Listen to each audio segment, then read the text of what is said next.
ZDTech. 3 minutes pour tout comprendre.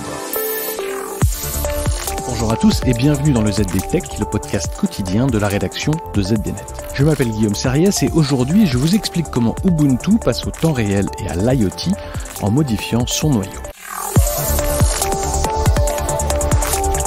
La plupart d'entre vous connaissent Ubuntu en tant que système d'exploitation pour ordinateur. C'est en effet l'une des distributions phares de Linux pour les postes de travail.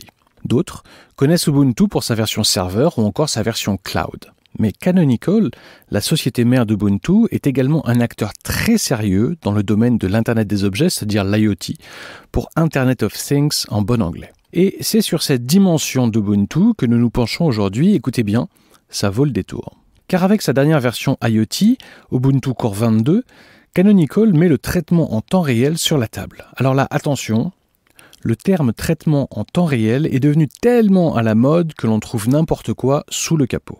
Donc, soyez prudents quand vous entendez parler de temps réel. Le traitement en temps réel, c'est lorsqu'un programme ou un système d'exploitation est suffisamment rapide pour garantir une réaction aux données dans un délai très serré. Généralement, le traitement en temps réel fournit des résultats allant de la microseconde, soit 1/1000e de seconde, à la milliseconde, soit 1/1000e de seconde. Et pour vous donner une comparaison, sachez que les êtres humains ont en général un temps de réaction moyen d'environ 250 millisecondes. Alors, à quoi ça sert ? Eh bien, certaines applications informatiques ont besoin de faible latence pour être performantes, et donc donnent des résultats à la microseconde. C'est le cas des applications de négociation boursière à haute fréquence, dites High Frequency Trading en anglais. Le traitement en temps réel à la milliseconde, beaucoup plus courant, est lui utilisé dans les applications bancaires et les télécommunications, les réseaux publicitaires numériques et les voitures à conduite autonome. Pour mettre du traitement temps réel dans Ubuntu, Canonical a modifié le noyau d'Ubuntu.